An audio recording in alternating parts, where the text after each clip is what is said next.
Okay, so start करते हैं। Start में क्या कर रहे हैं हम लोग कि हम लोगों ने लास्ट क्लास में एंड जो किया था दैट वाज कंसंट्रेशन टर्म्स पढ़ना स्टार्ट किया था, उसकी बेसिक थ्योरी समझी थी और कंसंट्रेशन टर्म्स में कौन कौन से आते हैं, तो उसमें से पहला जस्ट देखा था दैट वाज मोलालिटी, है ना। दूसरा कंसंट्रेशन टर्म्स हम लोग आते हैं, तो कंसंट्रेशन टर्म्स में ही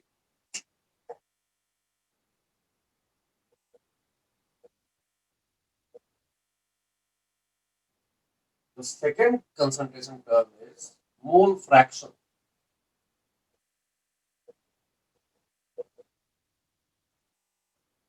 अब हम लोग बात कर सकते हैं मोल फ्रैक्शन ऑफ सॉल्यूट की। कुछ नहीं लिखा है तो मोल फ्रैक्शन ऑफ सॉल्यूट की बात कर रहे हैं, otherwise mole fraction of solute की बात कर सकते हैं, मोल फ्रैक्शन ऑफ सॉल्वेंट की भी बात। तो मोल फ्रैक्शन का सिंपल मीनिंग हम लोगों ने मिक्सचर ऑफ केमिकल सब्सटेंसेज में देखा था। It will be for a given component और for a given substance its mole divided by total moles in the mixture. वैसा ही यहाँ भी है। तो when we are talking about mole fraction of solute,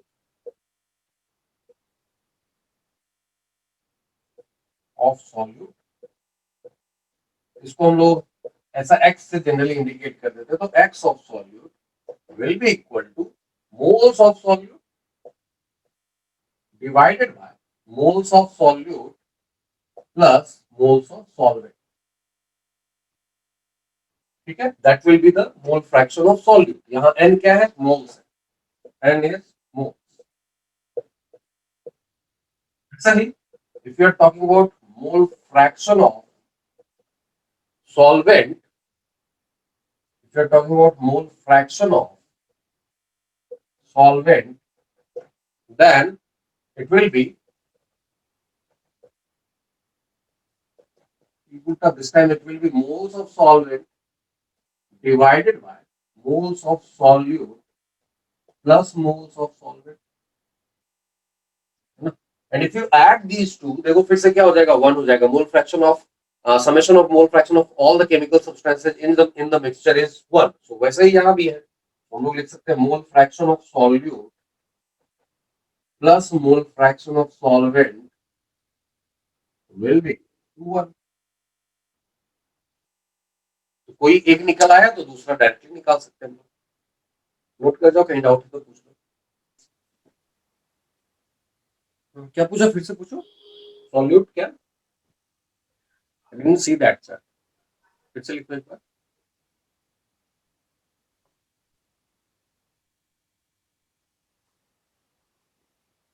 है ना, solute can be a salt and solvent can be water, yes।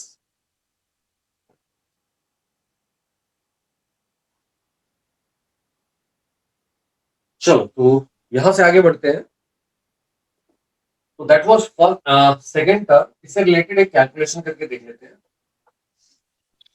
Sir हाँ जी, sir मुझे लास्ट पार्ट समझे sir. X solute plus x solvent मतलब उसका एग्जांपल में कैसे होएगा? मान लो एक सॉल्यूशन है ग्लूकोज और वाटर का, और ग्लूकोज का मोल फ्रैक्शन इज 1/10, तो वाटर का मोल फ्रैक्शन विल बी 9/10। दो ही सब्सटेंस है ना, तो दोनों के मोल फ्रैक्शन का समेशन 1 होता है ना किसी भी केमिकल सब्सटेंस के मिक्सचर में, है ना।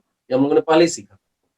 और ऐसे भी तुम दोनों टर्म को ऐड करके देखो ना, ऊपर भी moles of solute plus moles of solvent आ जाएगा, नीचे भी moles of solute plus moles of solvent आ जाएगा। तो ऊपर नीचे बराबर है तो 1 हो जाएगा।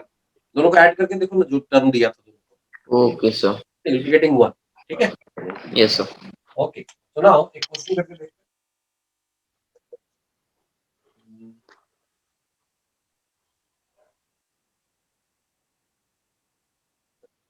150 gram urea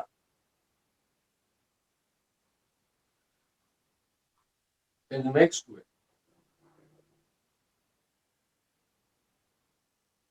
15 gram water uh, to prepare an aqueous solution of urea। Calculate mole fraction of urea and water in the solution।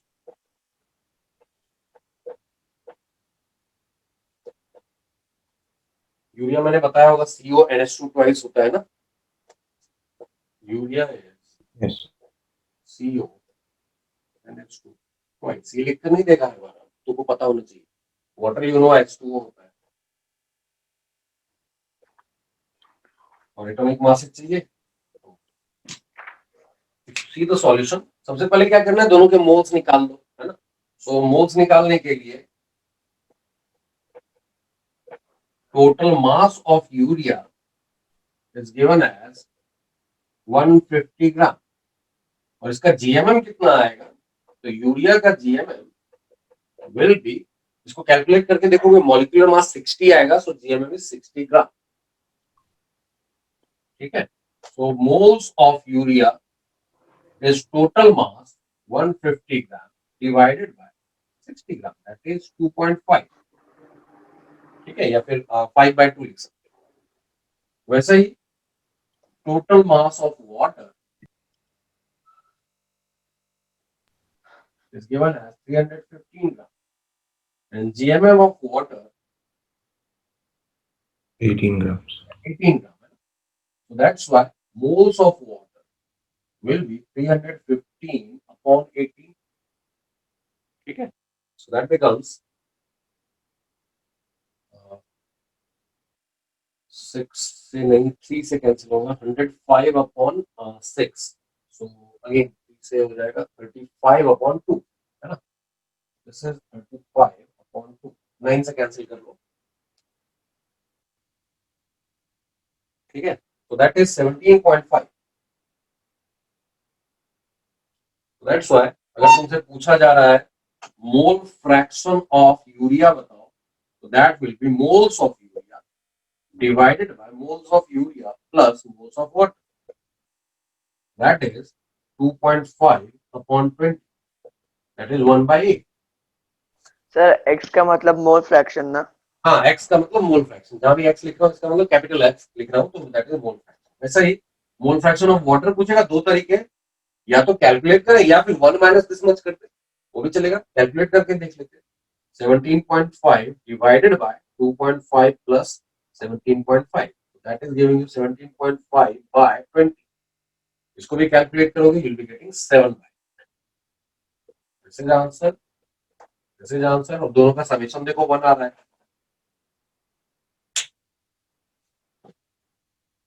Sir answer 1/8 है या 7/8 है? किसका? सेकंड वाले का। 7 होगा ना, दोनों का 1/8 होगा, तो टोटल 1 कैसे होगा? सिर्फ कॉपी मत करो, खुद से करके देखा करो, है ना। यहाँ तक बता दिया तो इसके आगे तो तुम कर सकते हो ना। तो ये था दूसरा टर्म, तीसरे टर्म पे आते हैं।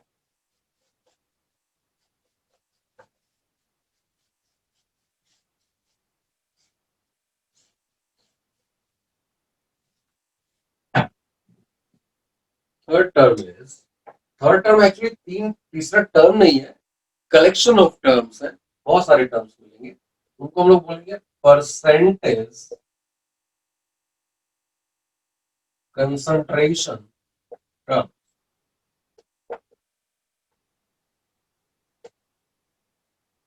सो सर एंड में हम लोग मतलब x solute plus x solvent का क्यों आंसर है 7/8? क्या क्या फिर से? सर एंड में हमने हमें वो फॉर्मूला है sir, x solute plus x solvent से आपने बॉक्स में डाला था, हाँ, वो सब ऐड करके हमको आंसर 7/8 आया। नहीं वो ऐड करके नहीं, दोनों को या तो अलग अलग कैलकुलेट कर लिया, तो पहला कैलकुलेट किया पहले फॉर्मूला से, तो 1/8 आया।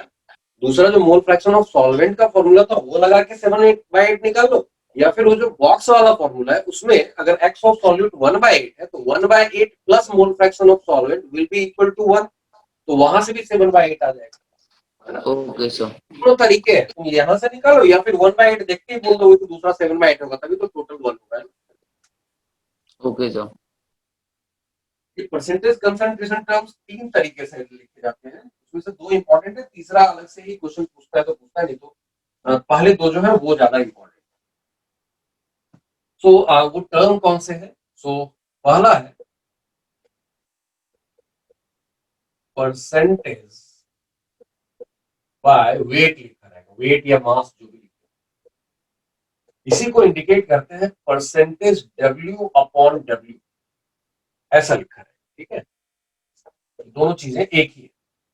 ये अगर लिख रहा है तो that means it is mass of solute.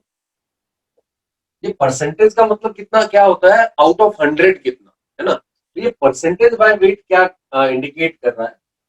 एक काम करो ना, वो जो मोल फ्रैक्शन लिखा था, अच्छा चलो बाद में बता दो। तो मास of solute bye mass of solution, और मास ऑफ सॉल्यूशन का मतलब क्या है, मास of solute plus mass of solvent into 100, ठीक है। That will give you percentage weight bye.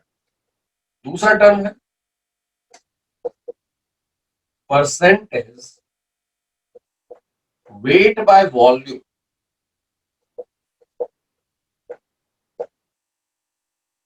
इसी को लिखते हैं परसेंटेज W अपॉन V। ये अगर लिखा हुआ है it means this is mass of solute. यहाँ दोनों की यूनिट हमेशा सेम लेनी है, तो जैसे मान लो यहाँ इन ग्राम लिया है तो यहाँ भी इन ग्राम लिखा हो। वैसे यहाँ अगर इन ग्राम लिया है तो divided by volume of solution in ml लेना इन ml इनटू 100। और तीसरा टर्म है परसेंटेज वॉल्यूम बाय वॉल्यूम या फिर simply by volume.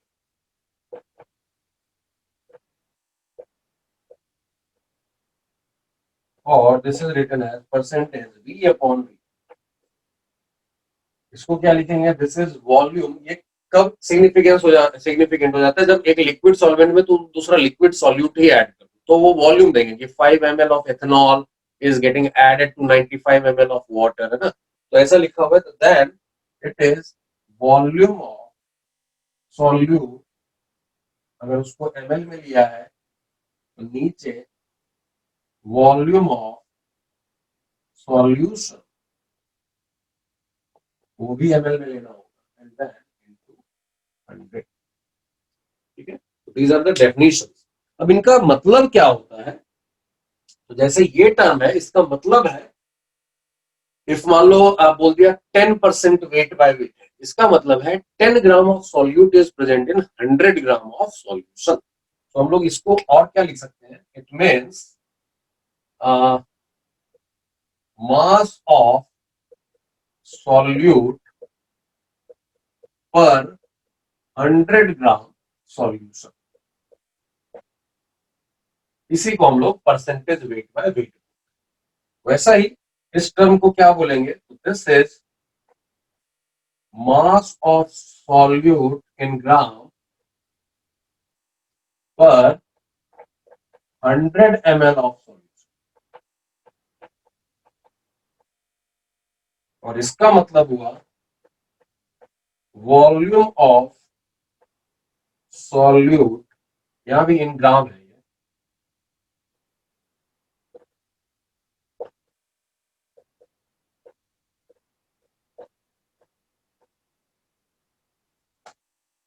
In ml पर 100 ml solution. That's the meaning of these terms, ठीक है। नोट कर लो, कहीं डाउट है तो पूछ लो। कहां नहीं समझ में आया बोलो। सर वो mass of the solution in gram per 100 gram of solution, वो नहीं समझा। परसेंटेज का मतलब क्या होता है, स्कूल में पढ़ाते हैं परसेंटेज मींस आउट ऑफ 100 कितना है ना, that is meaning of percent. Cent is 100 है ना, डॉलर का सेंट होता है ना, ठीक है। $1 का 100 सेंट होता है, तो वहीं से टर्म आया परसेंट। तो आउट ऑफ 100 कितना, तो आउट ऑफ 100 क्या, तो डिफरेंट तरीके से बता सकते हैं। तो परसेंटेज बाय वेट का मतलब है 100 ग्राम सॉल्यूशन में कितने ग्राम सॉल्यूट। तो मान लो किसी ने बोला 5% वेट बाय वेट सॉल्यूशन है, इसका मतलब है 100 gram solution will contain 5 gram of solute. Is it okay?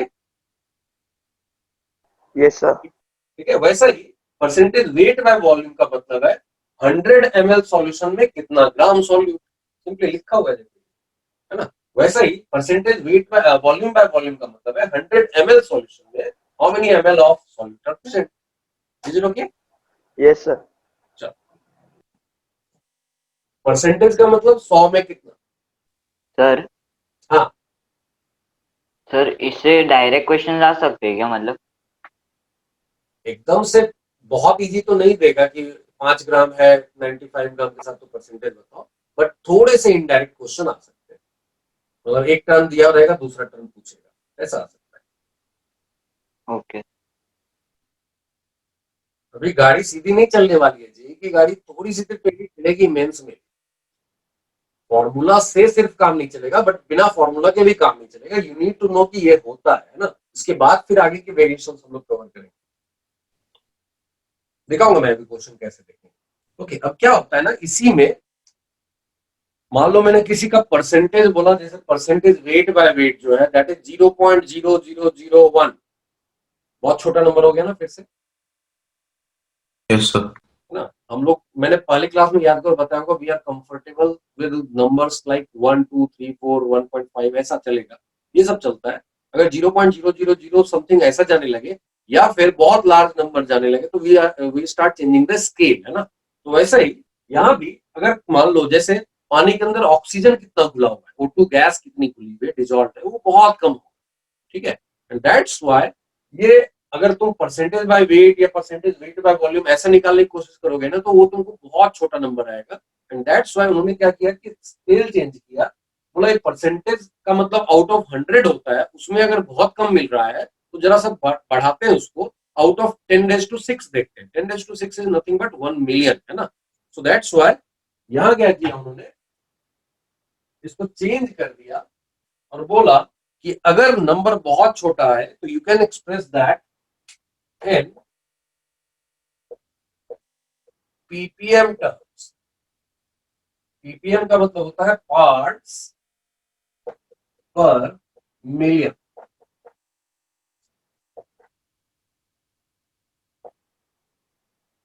पर मिलियन, मिलियन इज 10⁻⁶, है ना। This is 10⁻⁶।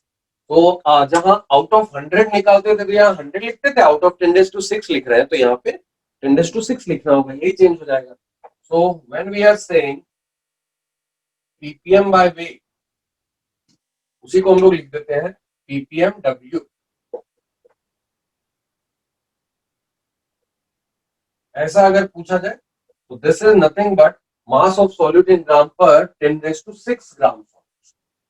तो यहाँ पे भी हम लोग 10⁻⁶ लिखते हैं। तो देखो जो 100 था उसकी जगह 10⁻⁶ लिखा, इसका मतलब एग्जिस्टिंग जो लिखा हुआ था पहले से उसमें 10⁻⁴ से मल्टीप्लाई किया। This is nothing but percentage weight by weight into 10⁻⁴।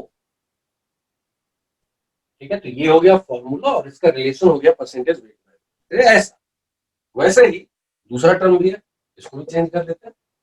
So second term is ppm weight by volume.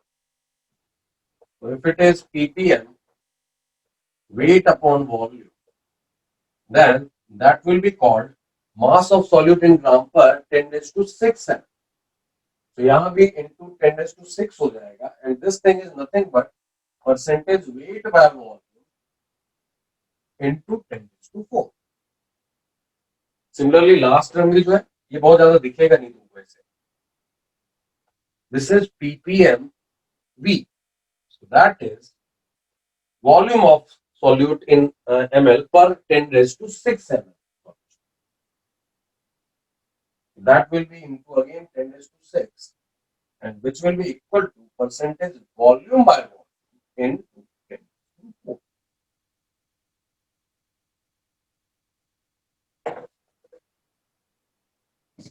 ये रेयरली पूछेगा, अगर पूछ रहा है तो इसका मतलब परसेंटेज वेट बाय वेट मान लो बहुत छोटा आने लगा तो then they can ask you PPM W बताओ इसका कितना होगा, तो जो परसेंटेज वेट बाय वेट है उसी में 10⁻⁴ से मल्टीप्लाई कर दो। सर आपने ऊपर क्या लिखा है, पीपीएम टर्म्स ब्रैकेट? इसका मतलब है पार्ट्स पर मिलियन टर्म्स। पीपीएम पार्ट्स पर मिलियन, मतलब मिलियन में कितना, मिलियन कितना होता है 10⁶, तो आउट ऑफ 10⁶ कितना, जैसे पीपीएम डब्ल्यू का मतलब 10⁶ ग्राम में कितना gram solution, PPM weight by volume का मतलब 10⁶ ml ऑफ सॉल्यूशन में कितना ग्राम सॉल्यूशन, वैसे पीपीएम वी का मतलब है 10⁶ ml में कितने ml सॉल्यूट। ठीक है,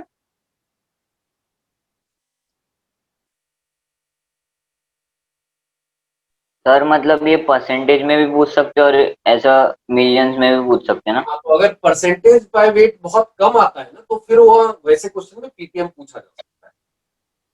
ठीक है, Yes. सर वो लोग मेंशन करेंगे पीपीएम करना है? वो पूछेंगे, वो तो लिखेंगे ना कि इसमें बताओ, will be giving you the term ना, किसमें पूछना है। 400 ml aqueous solution, डेंसिटी दी हुई है 1.2 ग्राम पर ml of NaOH contains let that be 60 gram 60 gram NaOH in it. Calculate number 1 percentage weight by volume, number 2 percentage weight by weight, number 3 ppm.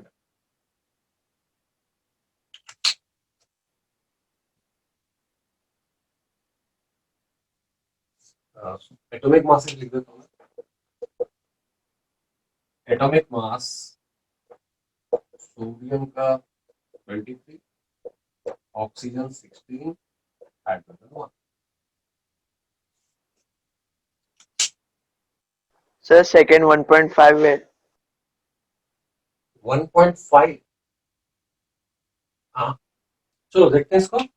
पहली बात देखो, वॉल्यूम दिया हुआ और density दी हुई है, तो हम लोगों ने पढ़ा था ना, डेंसिटी ऑफ सॉल्यूशन या volume of solution is mass of solution divided by density of solution. तो डेंसिटी वॉल्यूम को मल्टीप्लाई करने से मास मिल जाएगा। So mass of solution will be equal to volume 400 ml into density that is 1.2 gram per ml. So that will give you mass in gram, है ना? So that will come 480 gram. ठीक है, ये मास of solution है। अब इसमें अगर पूछ रहा है मास ऑफ सॉल्यूट दिया हुआ है, मास ऑफ NaOH दिया हुआ है, that is the solute is 60 ग्राम। और क्या पूछा है? पहला पूछा है परसेंटेज वेट बाय वॉल्यूम बताओ। तो परसेंटेज वेट बाय वॉल्यूम तो सिंपल है ना, कि मास of solute by volume of solution. Divided by volume of solution in ml into 100, that is 15 आ जाएगा ना।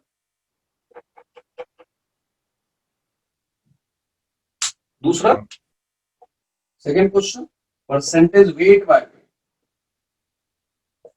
परसेंटेज वेट बाय वेट के लिए मास of solute divided by mass of solution that is 480 into 100,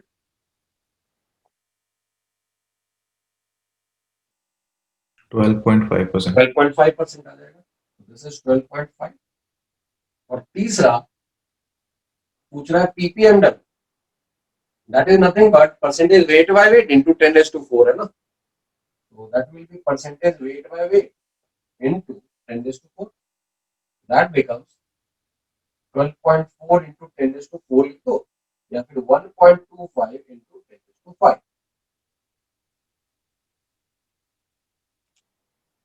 इसी में मान लो और भी पूछ देता, कुछ और टर्म्स देख लेते हैं। मान लो इसमें पूछ देता मोलालिटी बताओ, मोलारिटी बताओ, जो जो पढ़ा है सब पूछ देता। मोल फ्रैक्शन ऑफ सॉल्यूट बताओ, NaOH बताओ, ये सब भी निकाल सकते हैं। मोलारिटी पढ़ाया नहीं ना, ठीक है। मोल फ्रैक्शन ऑफ सॉल्यूट या NaOH।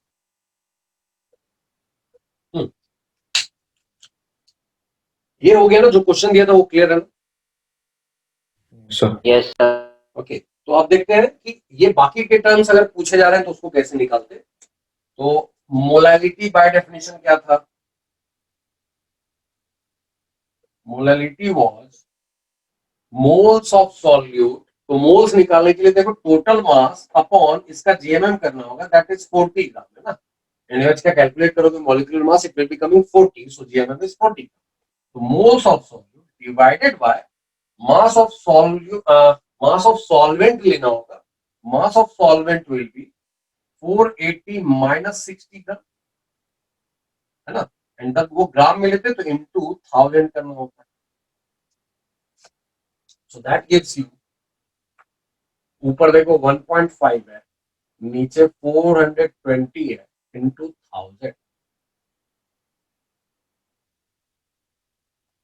It will be 1500 by 420, 150 by 42, 3 से कैंसिल आउट हो जाएगा, this is 50 and this is 40, 25 by 7, 6 से कर लो, 25 बाय 7, ठीक है। अगर मोलालिटी पूछता, और मान लो मोल फ्रैक्शन पूछता, then mole fraction of NaOH will be moles of NaOH, that is 60 by 40 divided by moles of NaOH 60 by 40 plus moles of water, और moles of water के लिए mass of water देखो 420 है, 420 by 80, और इसको solve करके लिख देते हैं, तो it will be, इसको कैलकुलेट करना है पूरा, 1.5 by 1.5 प्लस, अगर देखोगे तो दिस इज 3 by 2, ऐसा लिख लो, फ्रैक्शन में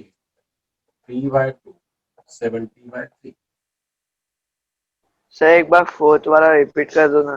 ये वाला। हाँ सर। मोलालिटी का डेफिनेशन याद है? Do you know the formula for molality? Yes sir. क्या था? Moles of solute divided by mass of solvent in हाँ, केजी। इन केजी, या फिर अगर ग्राम में लिखते हैं तो इनटू 1000, है ना, दूसरा फॉर्मूला जो बोला। मोल्स निकालने के लिए क्या करते हैं, मोल्स के लिए मास दिया हुआ है 60 ग्राम, है ना। हाँ। तो 60 ग्राम मास है, और mass divided by GMM gives you moles ना।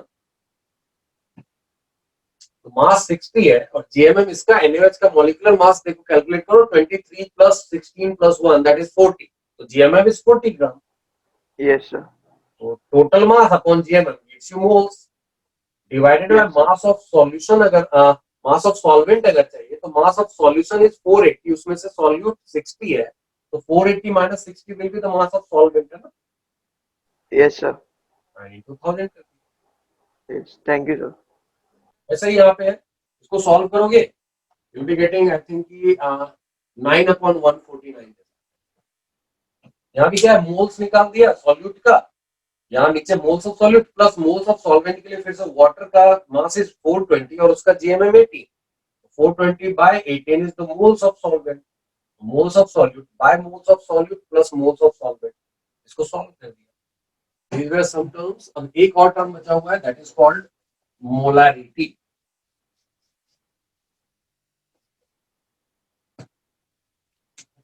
Next one is molarity।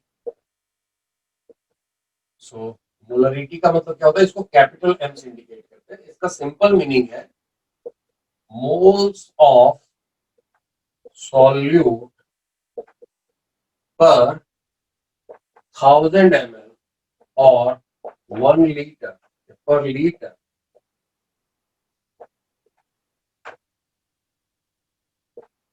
or per liter of solution, ठीक है। तो 1000 ml सॉल्यूशन के अंदर कितने मोल्स ऑफ सॉल्यूट है, that is called molarity. That's why इसका डेफिनेशन जो हो जाता है या फिर फॉर्मूला कह लो, that will be molarity will be moles of solute divided by volume of solution। और अगर वो लीटर में लिख दिया है तब तो कोई टेंशन ही नहीं है, लेकिन अगर वो लीटर में नहीं लिखा है, ml में लिखा है, तो into 1000 करना पड़ेगा फिर से, that will become also moles of solute by volume of solution अगर वो ml में लिया है देन इनटू 1000 या फिर इसी को हम लोग millimoles of solute upon volume of solution in ml लिख सकते हैं।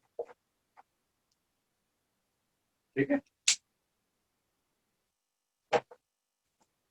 सर मोलैरिटी एंड मोलारिटी ये दोनों अलग अलग टर्म्स है क्या? देखो ना फॉर्मूला से अलग नहीं लग रहा है। उसमें क्या लिखा था नीचे, मास ऑफ सॉल्वेंट, यहाँ वॉल्यूम लिखा वो भी सॉल्यूशन का लिखा है, तो ना तो वो यहाँ पे सॉल्वेंट है ना ही यहाँ मास है, यहाँ वॉल्यूम है और वो भी सॉल्यूशन का है। ठीक है, क्लियर ना? That's why these things are different. Sir millimoles मतलब क्या होता है? 10⁻³ मोल्स को मिलीमोल्स बोलते हैं। पहले दिन मिली मोलालिटी के टाइम पे बताया था ना ये, 1 mole is 1000 millimoles, is 1000 millimoles, या फिर 1 मिलीमोल से अगर कन्वर्ट करना है दैट इज 10⁻³ मोल। ठीक है, तो दिए हुए मोल्स में कितने मिलीमोल्स हैं, तो moles into 1000 gives you number of millimoles, है ना। जैसे 1 लीटर इज 1000 मिलीलीटर, वैसे ही 1 मोल इज 1000 मिलीमोल। ठीक है, मिली आने का मतलब है उससे 1000 टाइम्स छोटी चीज। चलो इसके क्वेश्चन करने से पहले तो सारे कंसंट्रेशन टर्म देखने के बाद मेरे को बताओ, क्वेश्चन लिख ले, which of the following concentration terms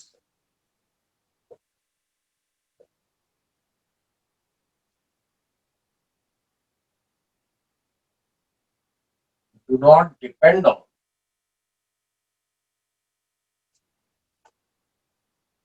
temperature?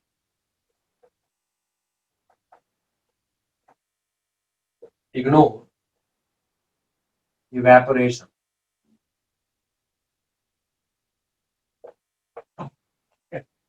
पहला है, एक से ज्यादा भी हो सकते हैं आंसर। पहला है जो जो पढ़ा है वही सब लिख लेते हैं, मोलालिटी। दूसरा है मोलरिटी। तीसरा है मोल फ्रैक्शन ऑफ सॉल्यूट।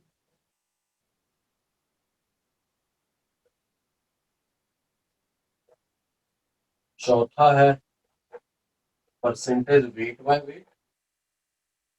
एंड पांचवा है परसेंटेज वेट बाय वॉल्यूम।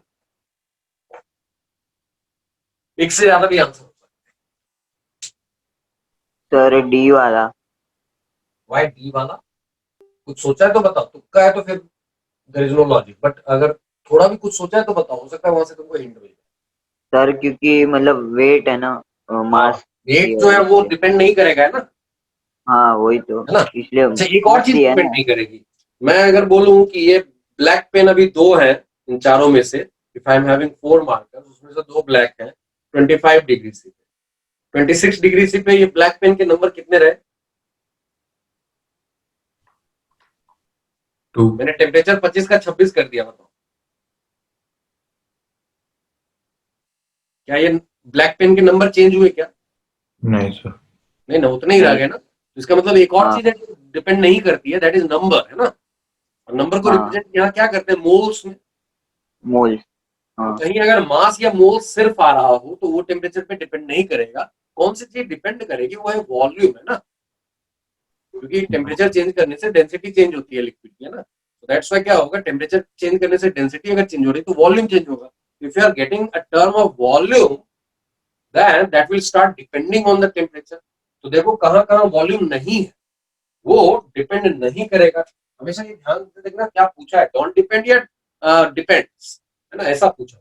तो यहाँ पे पूछा है डिपेंड नहीं करेगा, that means we don't want volume in our answer, है ना। तो वॉल्यूम इसमें है क्या, ए में, ए का फॉर्मूला याद करो, मोलालिटी में ऊपर मोल्स था, है ना, नीचे मास.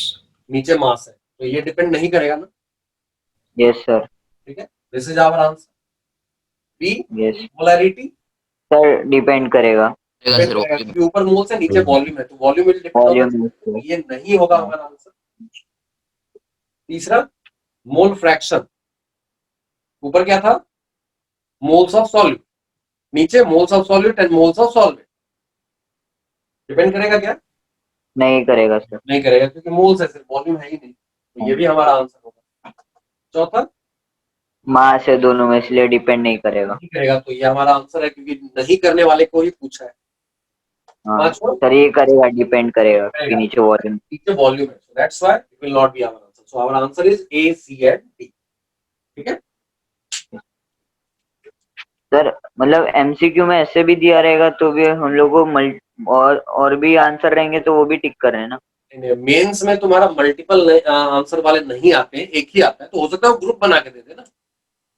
हाँ option A molarity and mole fraction, option B molarity and percentage weight by volume, ऐसा करके दे सकता है ना क्लब करके, ताकि एक एक टिक लगे। एडवांस में you can have multiple type. चलो, तो ये था ये डेफिनेशन थे। मोलरिटी से रिलेटेड कुछ कैलकुलेशन कर लेते हैं क्योंकि मोलरिटी सबसे ज्यादा इंपॉर्टेंट है, तो इसके एप्लीकेशंस भी देखेंगे। नेक्स्ट क्वेश्चन है, calculate molarity of the following पहला 800 ml aqueous solution containing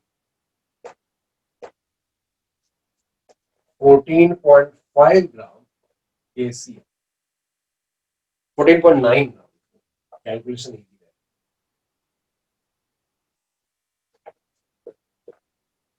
दूसरा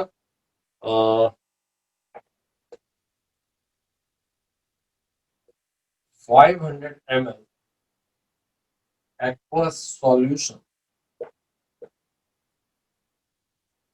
containing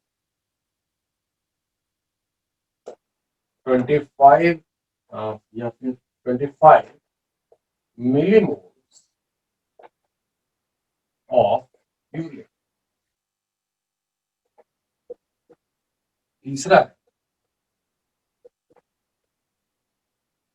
प्योर लिक्विड वाटर और इसकी डेंसिटी दी हुई है 1 ग्राम पर एम। चौथा प्योर लिक्विड एथेनॉल, इसकी स्पेसिफिक ग्रेविटी दी हुई है 0.8। Ethanol is C2H5OH।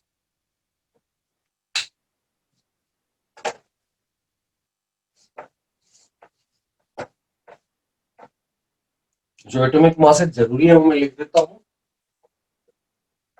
Atomic mass hydrogen 1, carbon 12, oxygen 16, Cl 35.5, potassium 39। Nitrogen चाहिए, अगर चाहिए नहीं तो नहीं लेना। सर फर्स्ट का आंसर 18.625। इतना ज्यादा नहीं, फर्स्ट का है क्या कुछ?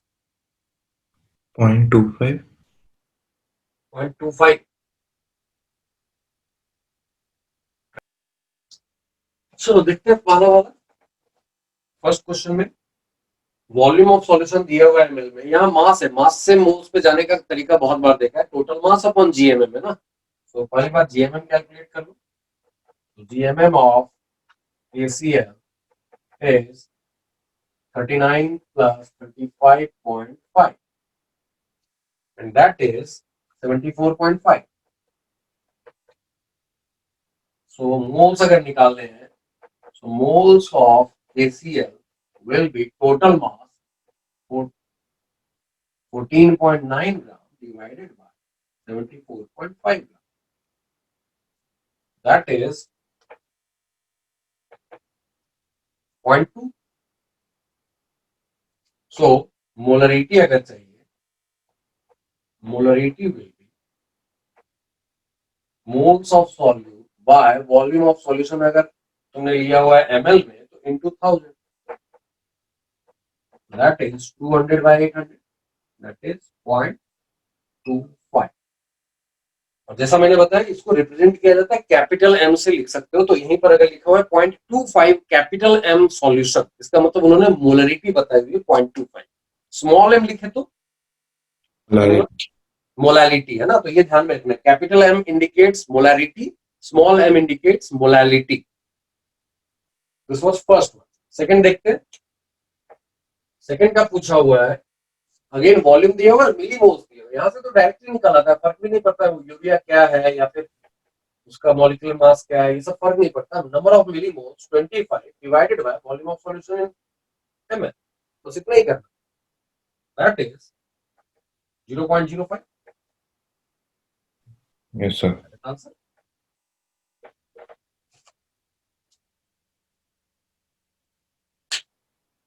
ओके,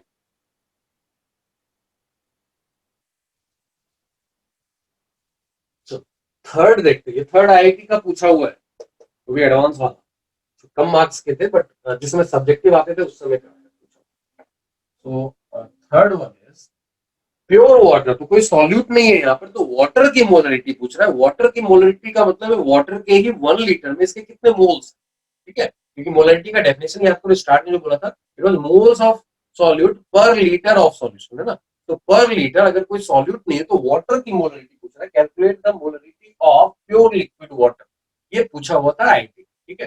तो जब भी ऐसा पूछते तो यहाँ पर यू हैव टू कैलकुलेट कि 1 लीटर वाटर में वाटर के कितने मोल्स है। तो अगर हम लोग निकालते हैं मोलरिटी ऑफ प्योर वाटर अगर चाहिए तो मेरे को इसके मोल्स चाहिए। तो यहाँ पर देखो क्या है, डेंसिटी 1 ग्राम पर ml होने का मतलब है 1 ml will have 1 gram water, so 1000 ml will have 1000 gram water, ठीक है। तो 1000 ग्राम वाटर के मोल्स कितने हो गए, तो 1000 अपॉन 18 और वॉल्यूम जो है वो 1 litre, this much, it is 1000 by 18 और इसको कैलकुलेट करोगे तो 55.5555 ऐसा जाएगा। तो उसको राउंड ऑफ करके हम लोग ऐसा लिख सकते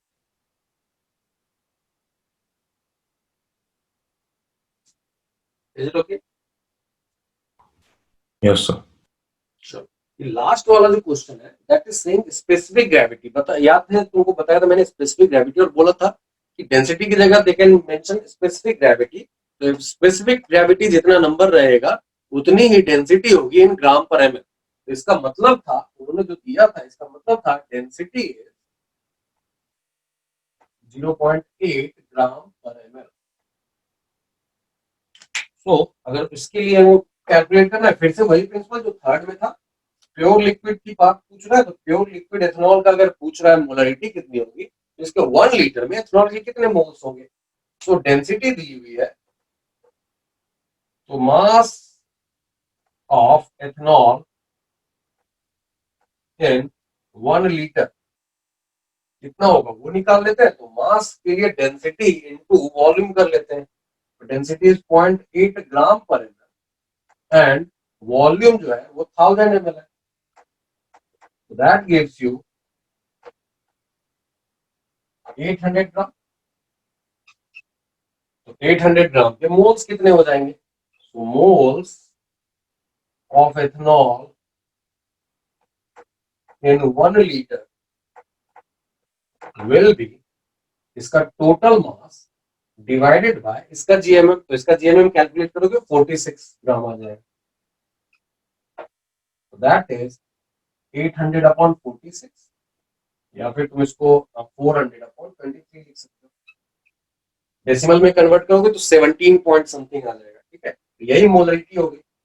सो molarity of pure liquid ethanol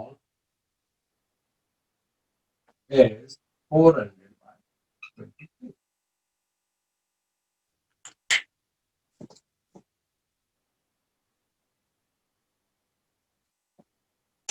इसका सॉल्यूशन है।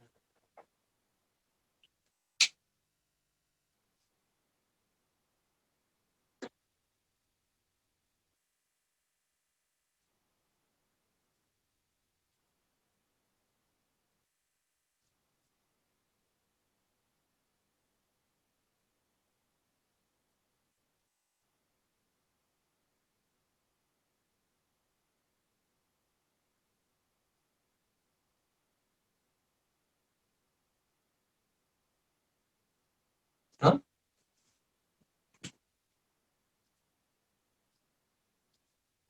एक और क्वेश्चन देखते हैं इससे related.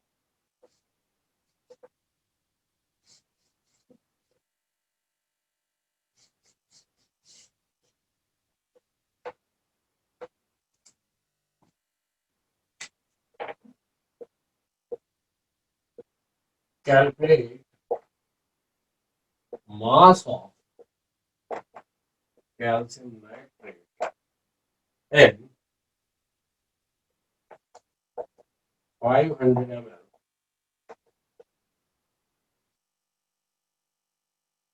of 0.4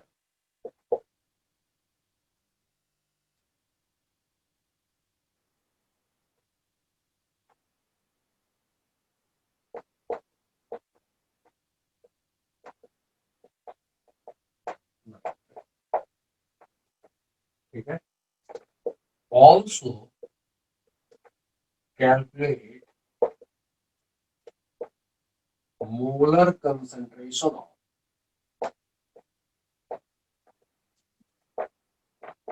calcium 2 plus and nitrate ions in the solution. Okay, atomic mass दे देता हूँ। Atomic mass calcium 40, nitrogen 14, oxygen 16, hydrogen चाहिए तो 1.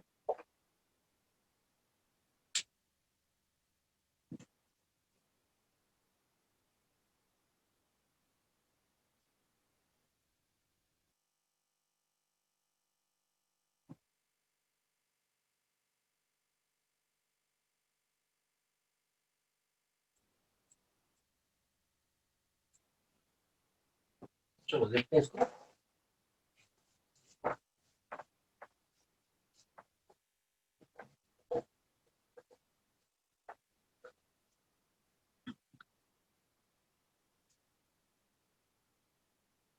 Okay, so if you see this question, मास पूछ रहा है और मोलरिटी और वॉल्यूम दिया हुआ है ना, तो मोलरिटी वॉल्यूम से मोल्स निकल आ सकते हैं ना, क्योंकि हम लोगों ने पढ़ा हुआ है कि मोलरिटी वाज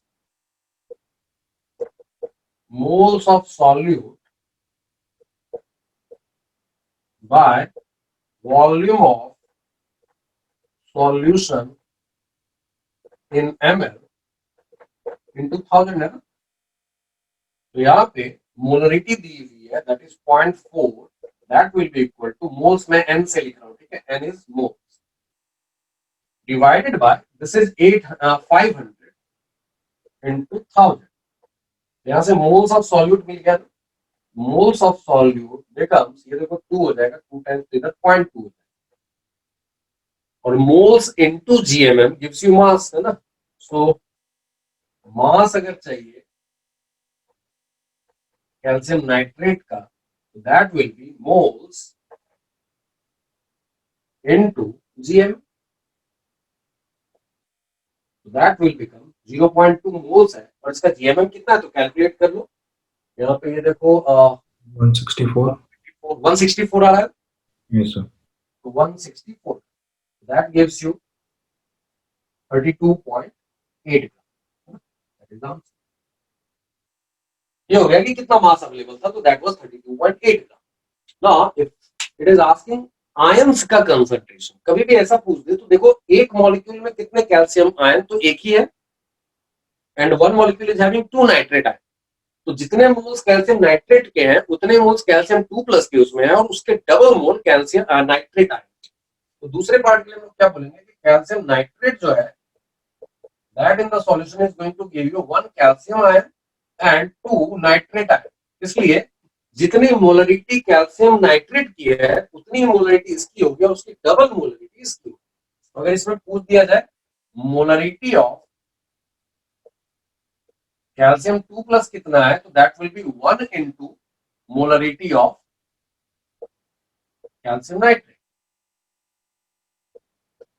ठीक है, दैट इज 0.2 कितना था, 0.4 दिया होता तो 0.4 हो जाए। और अगर मोलरिटी ऑफ नाइट्रेट पूछ दिया जाए, अभी क्या करेंगे बताओ, दैट विल बी एक एक दो देने वाला है ना, तो मोल्स जो नाइट्रेट के होंगे वो भी डबल हो जाएंगे।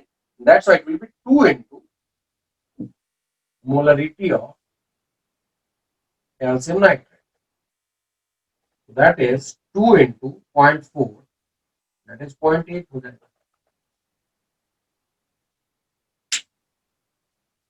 ओके,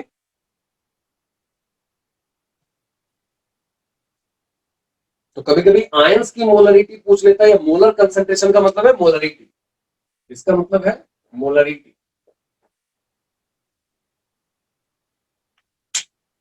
इसमें हम लोग दो नोट्स लिख लेंगे। कभी कभी टर्म ऐसा ही घुमाता है, जैसे आयंस की बात कर रहे हैं,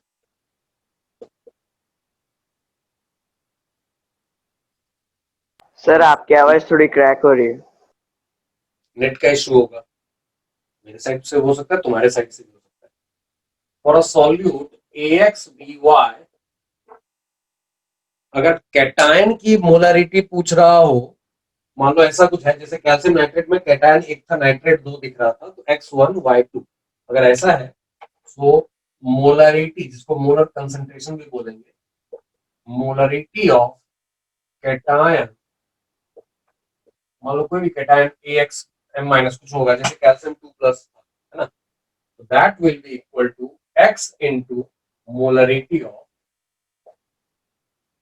AX/BY। ठीक है, वैसा ही मोलरिटी ऑफ अनायन, ये जो जैसे B- है, बी पे कुछ चार्ज रहेगा, जैसे नाइट्रेट में एक चार्ज है, तो that will be equal to Y into molarity of AX। ठीक है, दैट्स वन थिंग। दूसरी चीज क्या है, कभी कभी टर्म यूज करेगा, जैसे लिखेगा अ मोलर सॉल्यूशन,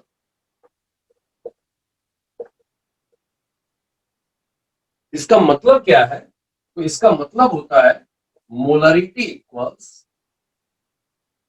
1। ठीक है, दूसरा इसी में हो सकता है बोले डेसी मोलर सॉल्यूशन, और इसी को लिखेगा M/10 सॉल्यूशन। ये दोनों चीजें बराबर है, इन दोनों का मतलब होता है मोलरिटी इज 1/10। ठीक है, उसी तरीके से अगर ऐसा लिख दे सेंटीमोलर सॉल्यूशन, अभी तुमको पैटर्न पता चल गया होगा, इसी को हम लोग लिखते हैं M/100 सॉल्यूशन, ऐसा लिख दिया जाए, तो जो भी लिखा हुआ है ना M/100, that means molarity is 1/100, M/3 that means 1/3 is the molarity. ठीक है, तो ऐसा कुछ लिख दे तो इसका मतलब है मोलरिटी इज 1/100। वैसा ही एक और सॉल्यूशन आता है, ऐसा टर्म जो यूज करते हैं सेमी मोलर, अगर या M/2 सॉल्यूशन, इनमें से कुछ भी यूज करें, इसका मतलब है मोलरिटी इज 1/2।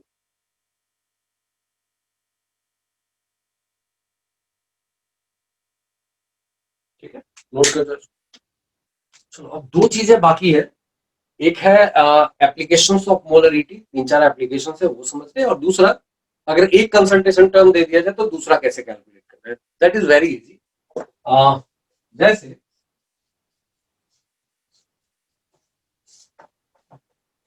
अभी हम लोग देख लेते हैं application. molarity. Applications of molarity.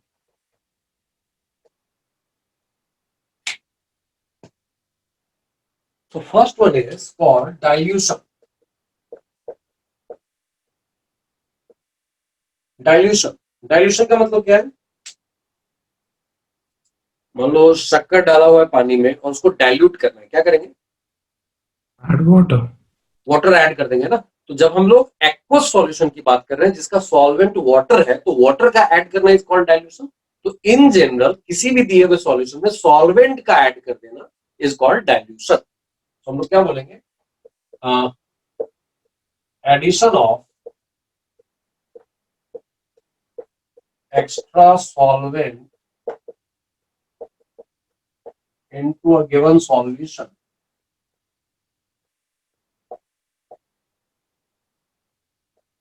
is called dilution. For example,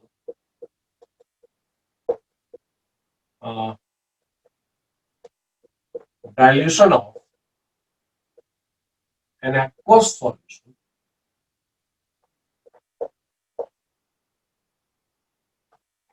can be done by adding water, है ना? Water is the solvent for aqueous solution. Okay. अभी बताओ, शक्कर घोला हुआ था पानी में और मैंने उसमें वाटर ऐड कर दिया, कौन सी चीज चेंज नहीं हुई? सर टेस्ट चेंज नहीं होगा. क्या नहीं चेंज हुआ? टेस्ट चेंज नहीं होगा? पक्का होगा सर. टेस्ट चेंज होगा. इसका मतलब थोड़ा सा होगा. कंसंट्रेशन ऑफ शक्कर is changing, but what is not changing? Sir water का.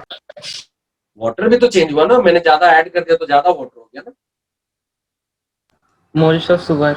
मोल्स ऑफ शुगर चेंज नहीं होगा, क्योंकि मोल्स ऑफ, मान लो तुमने 1 चम्मच डाला था 1 लीटर पानी में और फिर तुमने 1 लीटर पानी और डाल दिया, शक्कर कितना है? 1 ही मोल है, 1 ही चम्मच है ना अभी भी, यस सर. है ना? So that means in this process we can say dilution will not change the moles of solute, है ना? So moles of solute is not changed या फिर do not change on dilution. और यहीं से हमारा फॉर्मूला भी आ जाए कि moles of solute before dilution must be equal to moles of solute after dilution.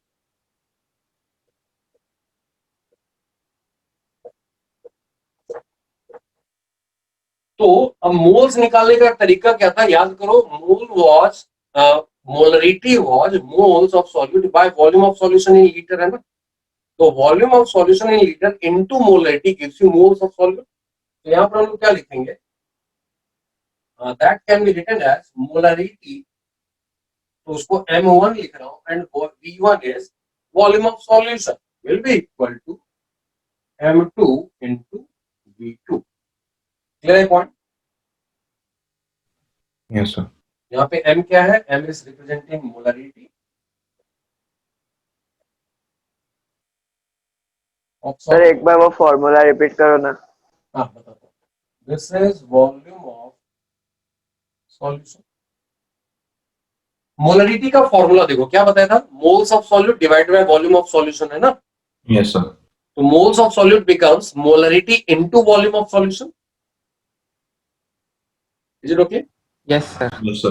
So molarity into volume of solution gives you moles of solute, and that is before dilution. And बाद में मान लो नई molarity M2 है, नया volume V2 है, तो molarity into volume will give you moles of solute. तो ये दोनों चीजें बराबर होनी चाहिए. यस. Yes, sir. है ना? This becomes the formula for dilution. This is a volume of solution after dilution. and this is molarity after dilution.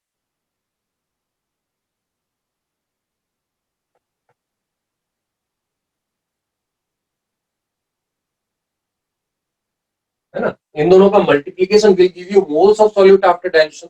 वैसा ही this thing is molarity of solute before dilution.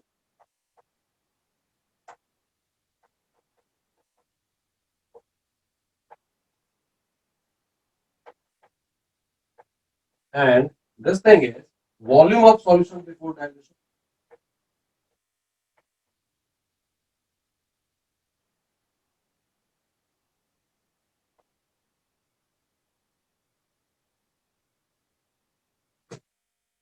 Note कर जाओ.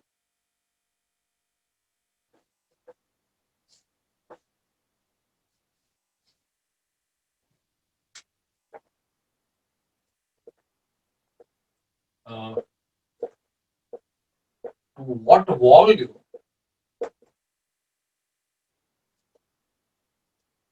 of 100 ml of 0.45 m aqueous solution of urea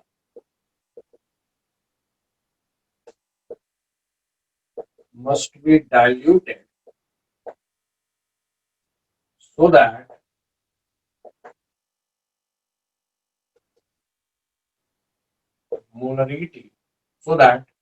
its molarity becomes 0.15.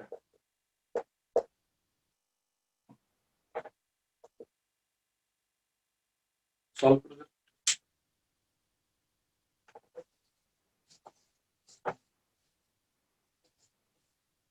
एक और question साथ में दे देता हूं. Water is added to 20 ml of 2.5 m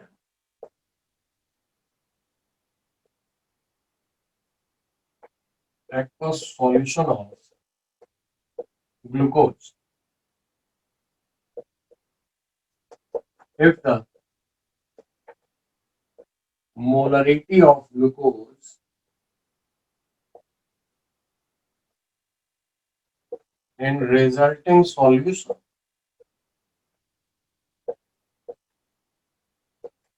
is 0.5 m, calculate the volume of water added.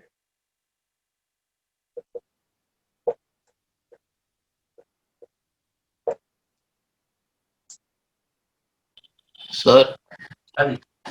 Sir एक पूछना है सर, क्लास कितने बजे एंड हुआ? क्योंकि सर 10:30 को एक और लेक्चर है. 10:30 से ही है. हाँ सर, आसिफ सर का है. 10:20 तक छोड़ दूंगा मैं. देखो कंप्लीट करने पे है. तुम इतनी हड़बड़ी में रखोगे तो फिर गड़बड़ हो जाएगा. अगर तुम लोग ऐसे ही बोल रहे हो, मेरा क्लास 10:30 तक लिखा हुआ है. क्या पता था, ग्रुप में सर ने लिंक डाला है 10:30 का. ठीक है, वो 15 मिनट का तो मार्जिन रहता ही है ना. तो मैं जब छोड़ूंगा उसके 15 मिनट के बाद उनका ज्वाइन कर लेना.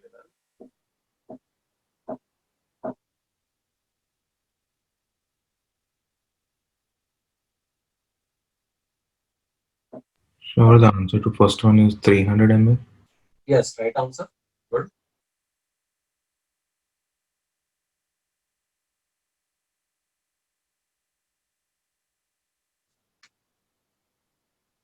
चलो फर्स्ट देखते हैं.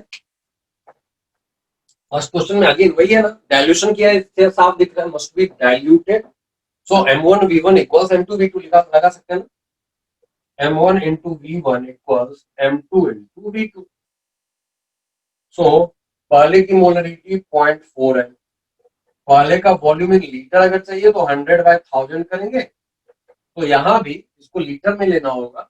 सो दैट इज बाद का मोलरिटी 0.15 into मान लो x है ml में, तो डिवाइडेड बाय 1000 करना हो. तो वैसे भी ml में ही दोनों तरफ लोगे तो मिली मोल्स आ जाते हैं ना, तो वो भी चलेगा. डायरेक्टली ml में भी ले सकते थे, लेकिन दोनों साइड फिर सेम यूनिट. तो यहाँ से पता चला कि x is coming 300, answer litre में पूछता तो 0.3 लीटर। सेकेंड क्वेश्चन, फिर से ऐसा ही कुछ लगाना है, m1v1 equals m2v2, m1 into v1 equals m2 into v2, वही तो हो रहा है, यहाँ भी वाटर ऐड कर रहे हैं ना, वाटर इज एडेड, सो पहले की मोलरिटी 2.5, अभी हम लोग जानते हैं कि सीधा ml में भी काम कर सकते हैं, सो इंटू 20 अगर लिख दिया मैंने, तो दैट इज दूसरे टाइम की मोलरिटी इज 0.5 इंटू v2, तो v2 अब जो आएगा वो ml में ही आएगा, क्योंकि यहाँ भी ml में लिया है तो ये भी ml में है, so that is coming 100 आ गया। Will it be the answer? V2 100 ml जो Yes. आया है, that is the answer? Yes, sir. नहीं, अभी ध्यान से देखो question, this is not the answer. This will definitely be one option, and अगर इसको टिक लगाया तो नेगेटिव मार्क्स मिल गया। ध्यान से देखो क्वेश्चन, क्या पूछा है? The volume of water added. Added, final volume नहीं पूछा है, तो -20। तो -20 करना पड़ेगा, ठीक है, तो ये ध्यान में रखना हमेशा। So volume of water added अगर चाहिए तो that will B v2 minus v1, है ना, पहले 20 था, बाद में 100 हो गया है, तो तुमने ऐड कितना किया, 80, है ना, यस सर। दैट्स व्हाई जब भी ये वॉल्यूम ऑफ वाटर, इसलिए हमेशा ये देखना जरूरी है कि पूछा क्या है। यहाँ फाइनल वॉल्यूम ही पूछा था, टू व्हाट वॉल्यूम, मतलब फाइनल वॉल्यूम बताओ कितना होगा, यहाँ पर पूछ रहा है वाटर का वॉल्यूम जितना ऐड किया वो बताओ, that will B 100 minus 20, that is 80 ml। And definitely अगर ये क्वेश्चन पूछा हुआ है, one of the option will be 100 ml, वो टिक लगाओगे नेगेटिव मार्क्स मिल जाए।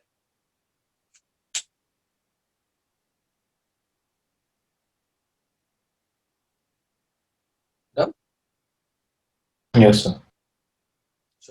दूसरा एप्लीकेशन देखते हैं।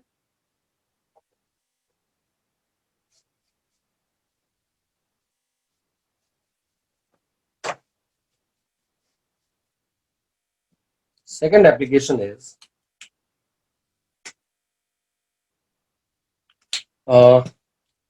सैंपल ले सकते हैं हम लोग, एक सॉल्यूशन है उसका एक सैंपल लिया जाएगा, ठीक है, तो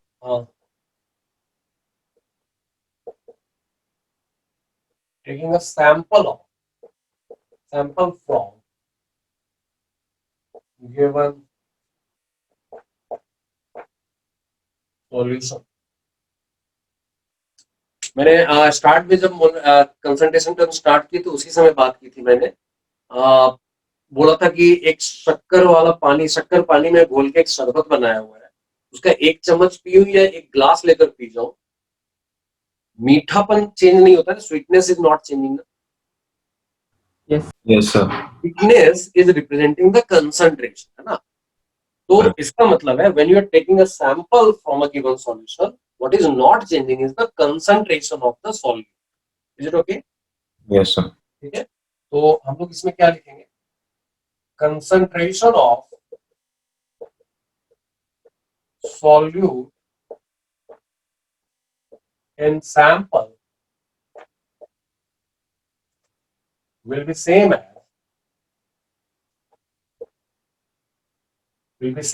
the concentration of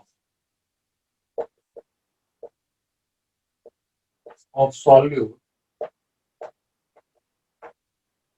in solution, जहां से इसको बनाया, ठीक है, तो कंसंट्रेशन का मतलब यहाँ मोलरिटी की अगर बात करेंगे तो molarity is moles of solute divided by volume of solution, तो हम लोग क्या लिखेंगे, molarity of solute in sample will be equal to molarity of solute in solution, जहां से इसको लिया है, तो मोलरिटी जो होता है that is moles of solute divided by volume of solution, है ना, तो ये जो पहले था ये बाद वाला है, मान लो ये तुमने जो सैंपल में है वो 2 से रिप्रेजेंट कर रहा हूं मैं, that will be equal two moles of solute in solution. चलो इसको sample in sample by volume of sample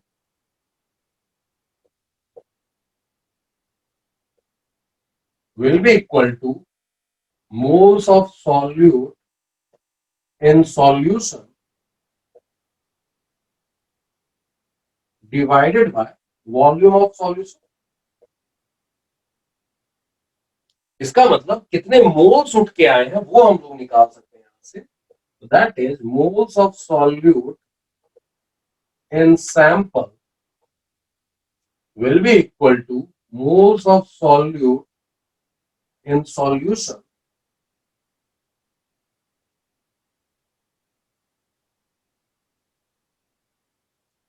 into V of sample by V of solution।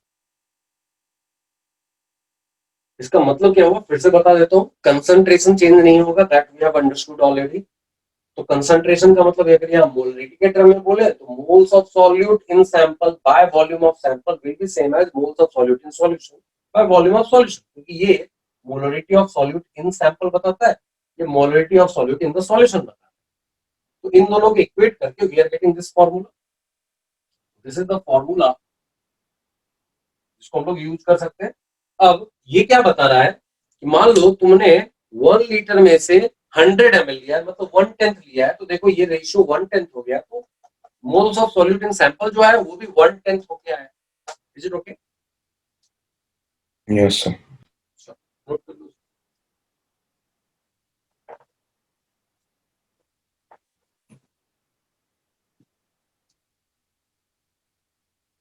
Sir एक बार रिपीट करोगे क्या, मेरा नया नेटवर्क इश्यू है, डिस्कनेक्ट हो गया था। ओके ठीक है। क्या मैंने बोला स्टार्ट में, पहले दिन जो कंसंट्रेशन टर्म जब पहली बार तुमको बताया था उसी से मैं बोला था कि इफ यू आर हैविंग शक्कर पानी में घुला हुआ है, पूरा एक सॉल्यूशन है मान लो बहुत बड़े कंटेनर के अंदर, उसमें से मैं 1 चम्मच पीऊं या फिर 1 ग्लास लेकर पीऊं, स्वीटनेस बराबर होगी, है ना। शक्कर का अमाउंट अलग अलग होगा, 1 चम्मच में कम शक्कर आएगा, बड़े वाले ग्लास में अगर लोगे तो उसमें शक्कर ज्यादा है, लेकिन फिर भी स्वीटनेस सेम होती है ना। ठीक है, so what we say that concentration जो है सॉल्यूट का वो सॉल्यूशन में या सैंपल में बराबर। तो molarity of solute in sample is equal to molarity of solute in solution. ठीक है, और मोलरिटी क्या होता है, moles of solute by volume of sample. ठीक है, तो सैंपल की बात करें तो moles of solute in sample by volume of sample is the molarity of solute in sample, और molarity of solute in solution की बात करें तो moles of solute in solution divided by volume of solution. वहां से ये formula है ना। ये फॉर्मूला क्या बता रहा है कि वॉल्यूम ऑफ सैंपल जो है जिस फ्रैक्शन में तुमने लिया है पूरे वॉल्यूम ऑफ सॉल्यूशन का, उसी फ्रैक्शन में मोल्स भी आ रहे हैं ना। अगर ये 1/10 है तो ये भी देखो सॉल्यूट के मोल्स जो है वो सैंपल में जो है वो 1/10 of the moles of solute in solution है ना। Is it okay? ठीक है, सर ये लास्ट वाला एक बार बोलो। फिर से बोल रहा हूं मैं। मान लो तुमने एक पूरे कंटेनर के शरबत से तुमने 1 चम्मच निकाला, अगर वो तुमने 1/100 पोर्शन ऑफ शरबत निकाला है तो पूरे मोल्स जितने शक्कर के थे वो भी 100 ही निकल गया। ठीक है ना। Yes sir. ठीक है, तो इसका मतलब क्या हुआ, दूसरे लैंग्वेज में समझो, अगर ये रेशियो सेम लेना है तो अगर जिस प्रोपोर्शन में इसको कम किया उतने प्रोपोर्शन में इसको भी कम करना पड़ेगा, है ना। ओके। सिंपल मतलब है कंसंट्रेशन सेम रहेगा, कंसंट्रेशन को कैरी कर लेना है, जो सॉल्यूशन का कंसंट्रेशन है वही सैंपल में भी सॉल्यूट का कंसंट्रेशन होगा। ठीक है, चलो एक क्वेश्चन करके देखते हैं इस पे। अभी मैं मिला देता हूँ डाइल्यूशन और सैंपल, दोनों चीजों को मिला देता हूँ। अच्छा, ये सैंपल वाली चीज बड़ी ट्रिकी होती है, वो वर्ड दिखेगा नहीं, कई बार सैंपल लिखेगा ही नहीं। ठीक है, सो क्वेश्चन करके देखते हैं।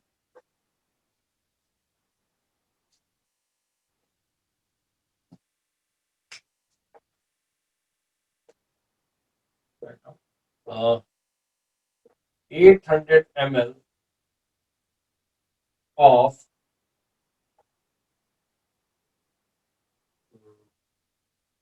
0.5 m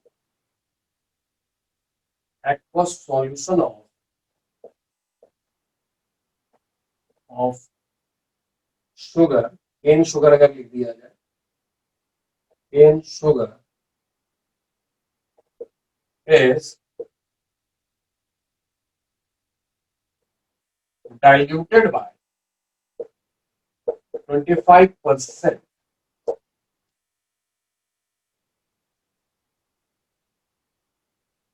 उसके बाद 50 ml water is added to 100 ml of the resulting, इसको हाँ ठीक है, resulting solution. Calculate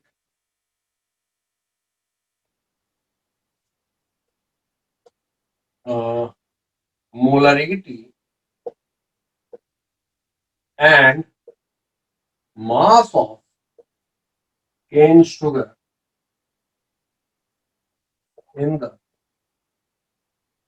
final solution.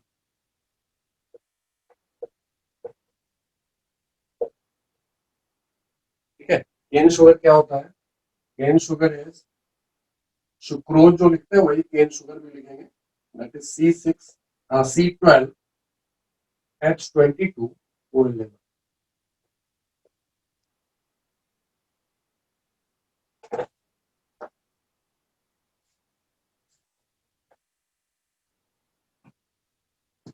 और ये जो मैंने नया टर्म यूज किया डाइल्यूटेड बाय 25%, इसका मतलब क्या होता है? नोट में लिख लेना, डाइल्यूशन बाय X% अगर कहीं लिखा हुआ है, implies V2 is V1 into 100 plus X by 100. दूसरा वॉल्यूम जो फाइनल वॉल्यूम आएगा दैट इज V1 का 100 plus X by 100 टाइम्स. ठीक है, ट्राई करो इसको.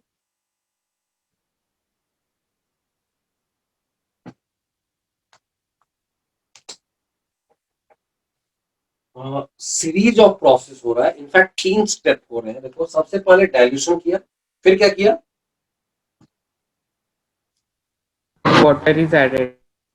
नहीं, उसके बीच में भी एक काम हुआ है, ध्यान से देखो. वाटर किस में ऐड किया है? वो डाइल्यूटेड सॉल्यूशन में ही ऐड कर दिया क्या? Aqueous solution. पूरे में? Resultant solution. ध्यान से.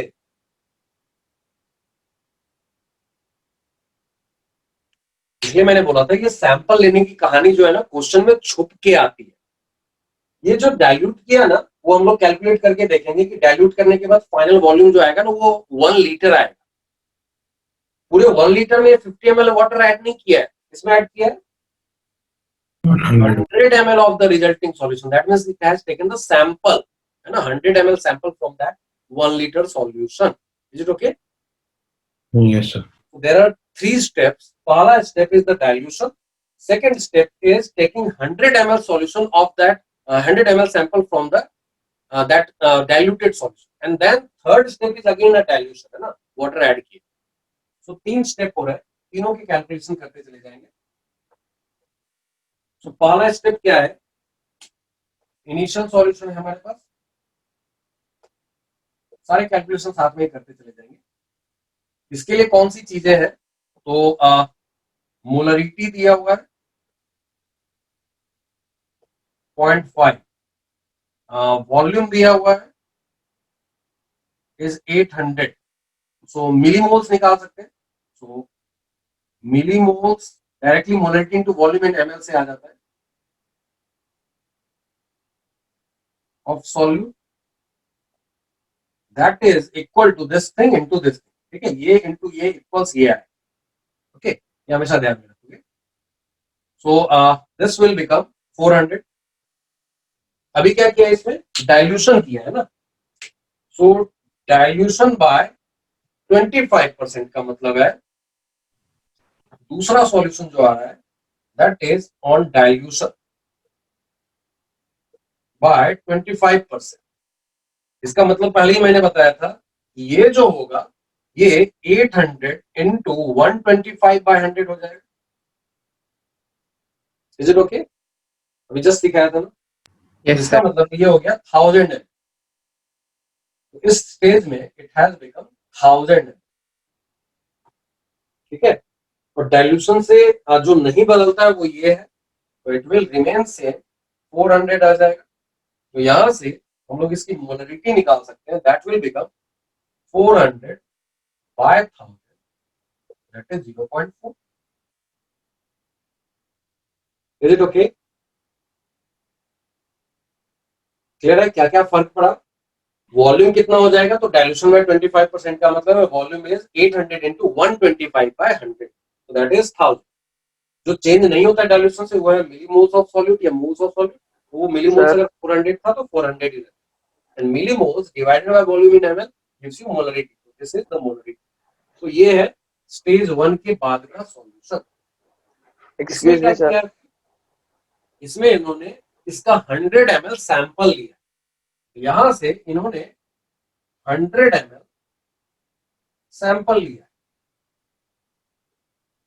उसके बाद जो चेंज नहीं होता है वो हम लोगों ने सीखा हुआ है कि सैंपल का कंसंट्रेशन वही रहेगा जो सॉल्यूशन का था, it will remain same, it will B 0.4, है ना। और चूंकि 100 ml सैंपल लिया है तो इसका मतलब ये 100 ml सॉल्यूशन है।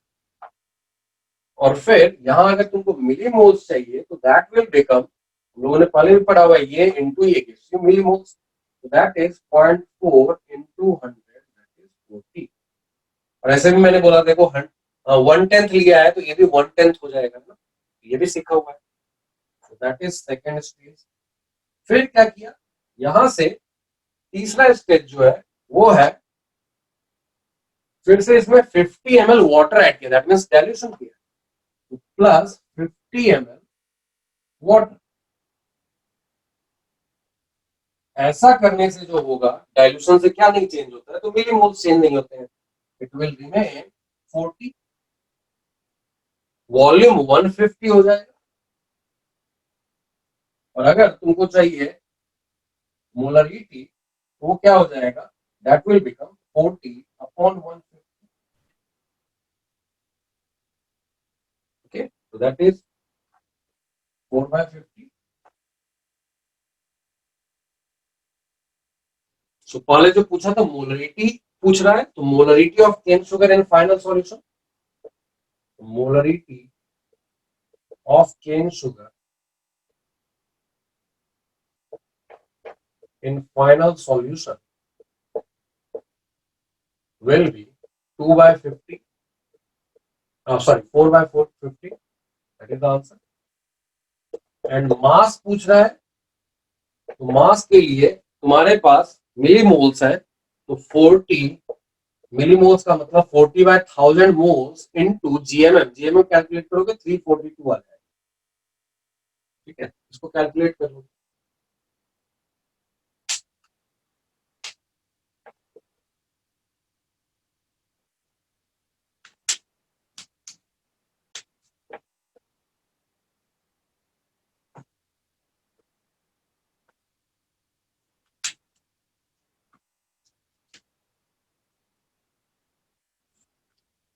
थर्टीन 13.68 आ जाएगा ग्राम। ओके, देख लो सारे स्टेज, किसी भी स्टेज में डाउट है तो पूछ लो।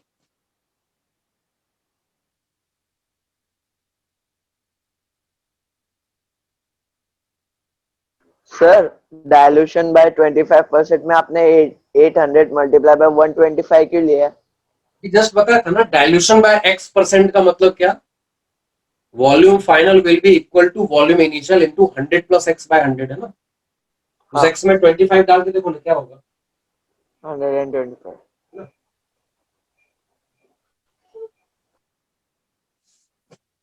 एक काम करो ना, स्क्रीनशॉट ले लो, टाइम नहीं है अपने पास ज्यादा, है ना, 2-3 चीजें कवर करनी है। हो गया सर। चलो, सबका हो गया ना। Yes, sir. चलो, ये था दूसरा एप्लीकेशन।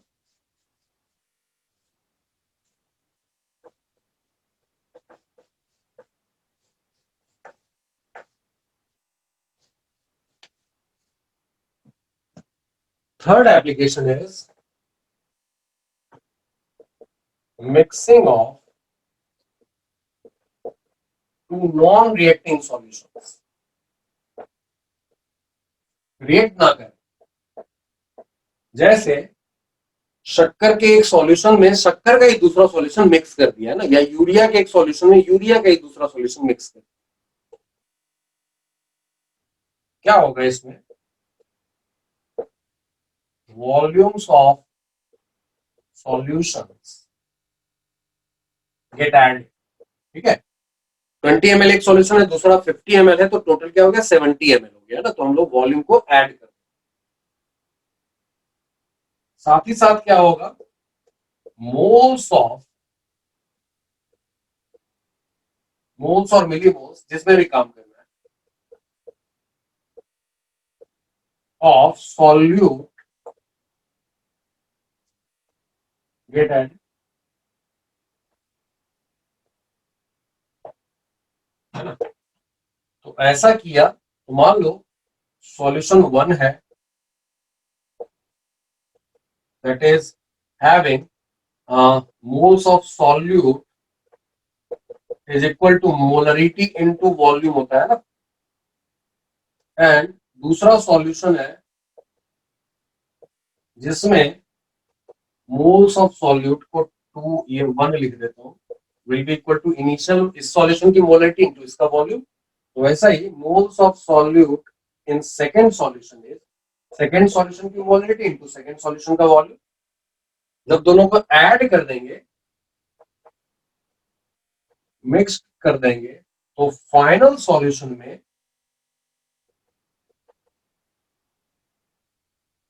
में अगर मोलरिटी पूछा जाए, मोलरिटी ऑफ सॉल्यूट पूछा जाए, तो that will B total moles of solute by total volume of solution. So moles of solute in 1 plus moles of solute in 2 divided by V1 plus V2. और फिर इन दोनों की जगह हम लोग क्या लिख सकते हैं? M1 V1 और इसकी जगह M2 V2. We can write this one as M1 V1 plus M2 V2 divided by V1 plus V2. ठीक है? तो जब दो चीजें ऐसी मिक्स की जाए और final molarity of solute in the final solution पूछा जाए, we can use this one और दिस वन। स्क्रीनशॉट ले लो, फटाफट एक क्वेश्चन करके देखेंगे इसका। Done, sir. ध्यान दो एवरीवन। Yes, sir. ओके, सो इसका क्वेश्चन करके देख लेते हैं।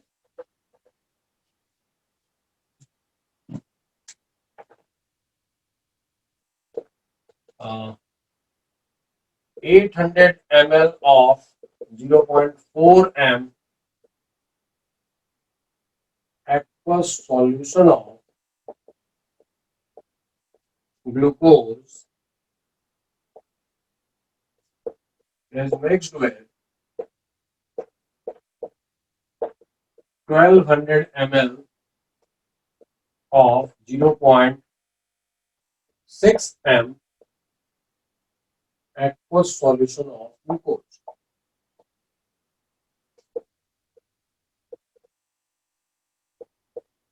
Calculate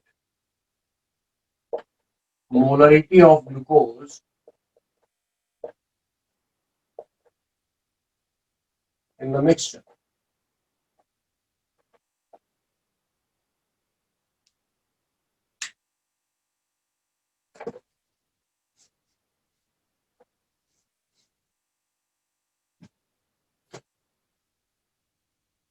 ये फॉर्मूला लगाना है ना, if you apply this formula, क्या करना होगा कि molarity of glucose in final solution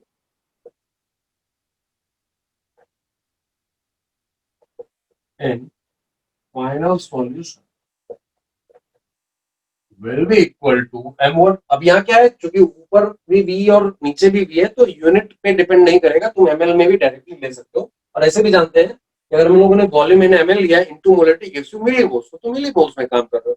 millimoles divided by volume of solution in ml will also give you molarity. ठीक है, यहाँ पर तुम ऐसा कर सकते हो 0.4 into 800 plus 0.6 into 1200 divided by 800 plus 1200। लेकिन यूनिट कंसिस्टेंट होना चाहिए, ऊपर ml लिया तो नीचे भी ml, ऊपर लीटर तो नीचे भी लीटर। ठीक है, वो ध्यान में रखना होगा। This gives you 320 plus 720 by 2000, so 1040 by 2000, so 0.52।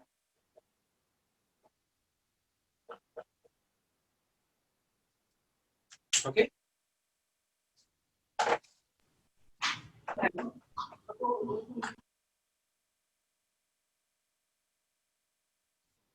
Application wise एक लास्ट एप्लीकेशन है,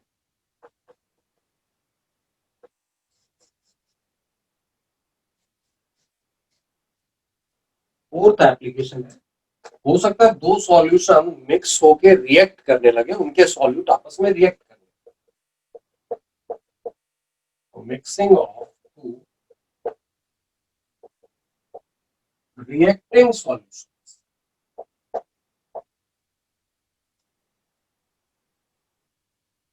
ठीक है, तो इसमें दो चीजें होंगी, वॉल्यूम्स तो ऐड हो ही जाएंगे, volumes of solutions get added. दूसरी चीज होगी उनमें सॉल्यूट कौन सा कितना बचेगा, ये डिपेंड करेगा रिएक्शन पे, है ना। तो वो हम लोग स्टोइकियोमेट्री से सीखे हैं कि final molarity of different components can be calculated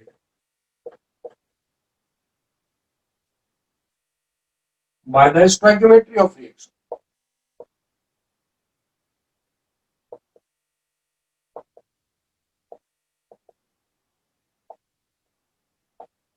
ठीक है, जैसे एक एग्जांपल मैं देता हूं,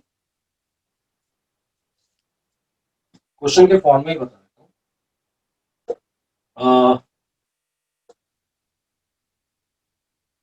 200 ml of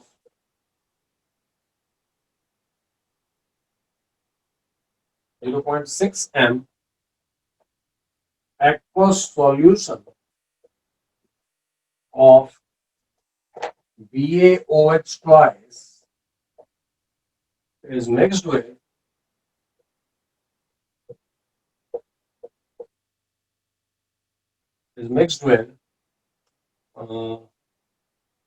800 ml of 0.8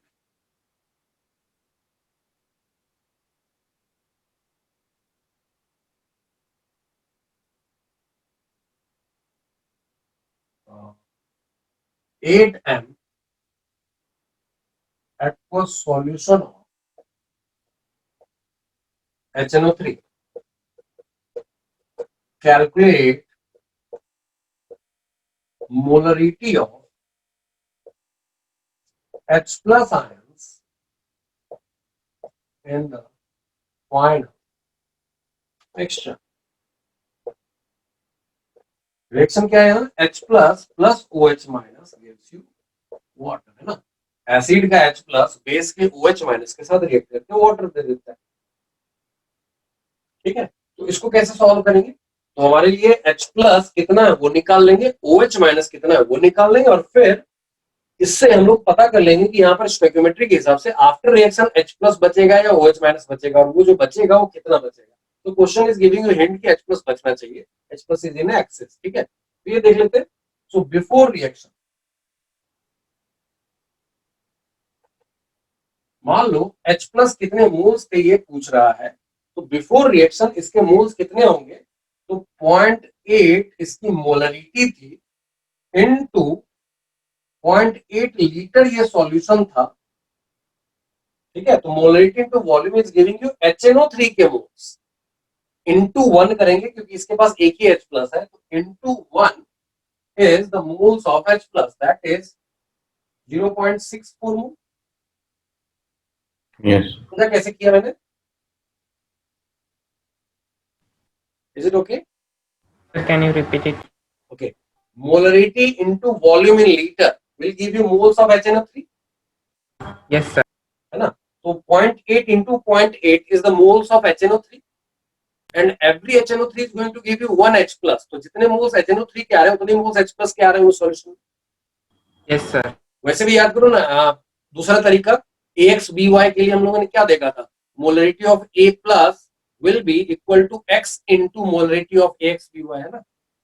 Yes. तो उसके पॉइंट ऑफ व्यू से मोलरिटी ऑफ HNO3 is 0.8, तो molarity of H plus will also be 0.8, molarity of NO3 minus will be also 0.8, है ना? Yes. क्लियर है? वहां से भी आ सकता है. वैसा ही OH माइनस के लिए यहां से लेंगे, तो यहाँ पे BOH ट्वाइस की मोलरिटी 0.6 इनटू इसका वॉल्यूम 0.2 एंड इनटू क्या करेंगे बताओ अभी? एक एक BOH ट्वाइस में कितने OH माइनस है?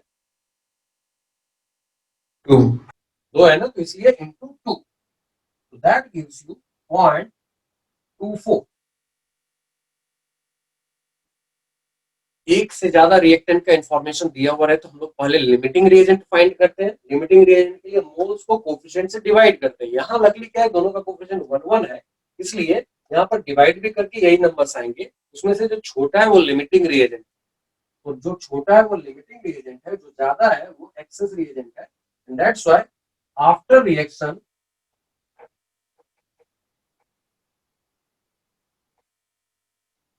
ये पूरा खत्म हो जाएगा, है ना, ये 0 हो जाएगा. और ये कितना कंज्यूम होगा, तो 0.1 will consume 1, so 0.24 will consume 0.24. ये बचेगा कितना, तो 0.64 minus 0.24 mole, that is 0.4 mole बच जाएगा.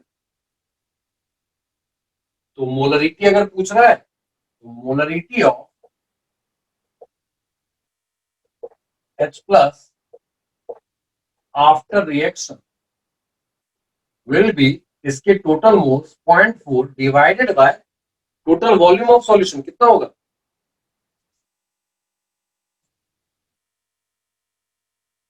What is the total volume? 1 litre. 1 litre ना, दोनों को ऐड किया तो 200 प्लस 800 1000 ml. लीटर में लिखना है तो 1 litre, that's why it is 0. Is it okay? Yes sir. Screenshot ले लो. एक लास्ट चीज जो मैंने बोला, इंटर कन्वर्जन बताएंगे, एक क्वेश्चन करके उसका देख लेते हैं और एंड करते हैं. ठीक है,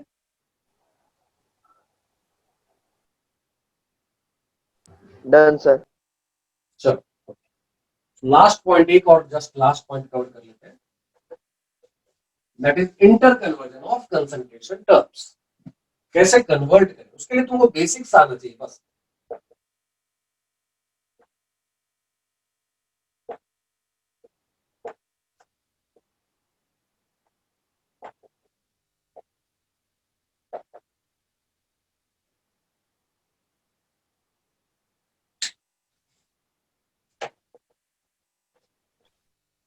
तो इसका एक बेसिक प्रिंसिपल जो है वो ये है कि whatever sample size you want to choose, you can choose it. क्योंकि ये चीज अब हम लोगों ने 2 बार बात कर ली, स्टार्ट में भी और आज भी बात की है, कि concentration doesn't depend on the size of sample, है ना.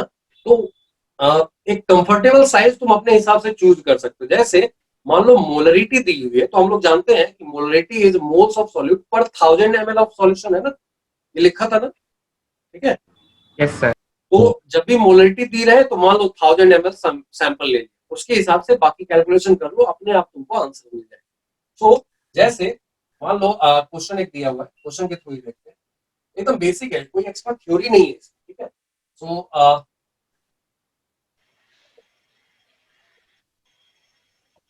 2m aqueous solution of urea has density 1.2 gram per ml. Calculate number one, molality.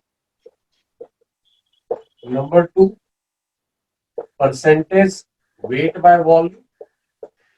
Number three, percentage weight by weight. And number four, mole fraction of solid.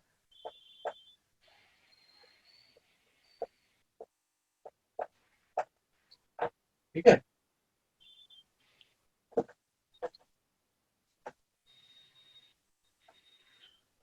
क्या करने का इसमें, जैसा मैंने बताया molarity दी हुई है, तो मोलरिटी के लिए जो बेसिक पॉइंट हम लोगों ने सीखा था, it was moles of solute पर 1000 ml of solution.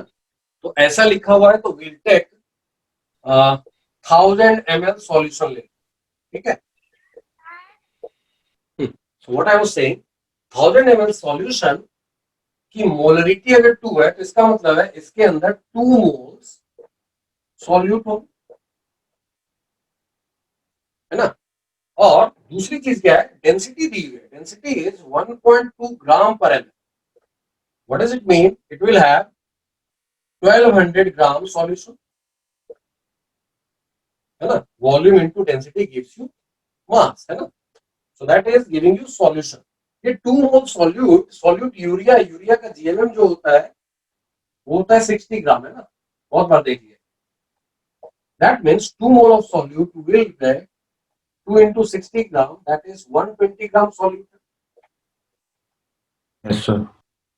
Now solution का मास पता है, solute का मास पता है, तो इसे solvent का मास मिल जाएगा ना. So these two things can 100. give you 1200 minus 120 gram solvent है इसमें. Solvent is water, aqueous solution है. तो this is 1080 gram solvent. और सॉल्वेंट के मास का मास पता है, उसके जीएमएम से डिवाइड करके मोल्स भी निकल सकते हैं. तो ये चूंकि वाटर है, वाटर का GMM is 18 gram. So 1080 by 18 moles of water है, दैट इज 60 मोल. ठीक है? अब हमको जो भी चाहिए था सब अवेलेबल है. तो पहला क्वेश्चन मोलालिटी पूछा, क्योंकि सारा क्वेश्चन सॉल्व कर लेते हैं.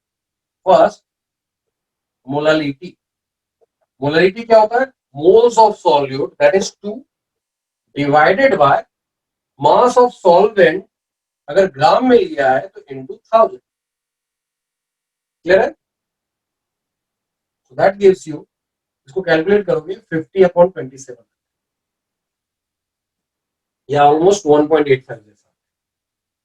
दूसरा क्या पूछा? Percentage weight by volume.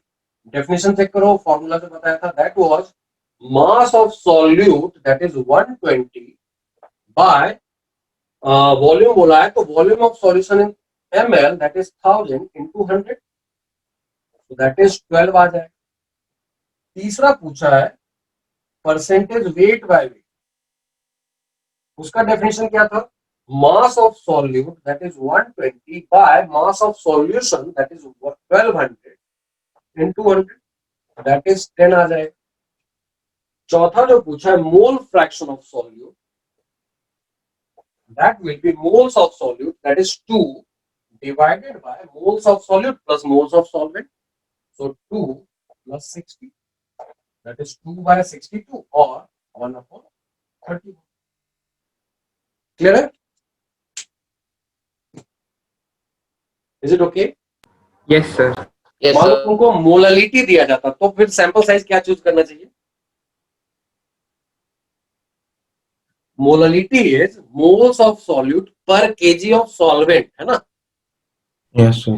मान लो तुमने जो सैंपल लिया है उसमें 1 kg सॉल्वेंट है, तो जितनी मोलालिटी दी हुई है उतने मोल सॉल्यूट के होंगे. ठीक है? और उसके बाद फिर आगे कैरी कर लो. ठीक है? Okay, sir. ओके. तो इस तरीके से तुम कोई भी इंटर कन्वर्जन कर सकते हो. It will take practice. थोड़ी प्रैक्टिस कर लोगे तो फिर अपने आप चीजें समझ में आ जाएगी. ठीक है? इसका स्क्रीनशॉट ले लो. Sir, हाँ जी. sir, is there a booklet for mole concept? हाँ, दिया गया है ना तुमको. Sir, can you send again? मेरे पास तो एक काम करो ना, तुम्हारा जो ऑफिशियल ग्रुप होगा ना, Yes, sir. उस पे एक बार लिख देना. So someone will resend it. Okay, sir. Sure. Thank you. I'll be there in the group, then I'll share it. Otherwise जो भी रहेगा ना वो शेयर कर. ठीक है, No problem. ओके चलो ठीक है, स्क्रीनशॉट ले लिया इसका। Yes sir. चलो ठीक है, फिर आज एंड करते हैं। This is the end of your chapter mole concept. Practice के थ्रू एंड करने का मतलब है मेरी तरफ से एंड हो गया, तुमको बहुत सारी प्रैक्टिस करनी पड़ेगी।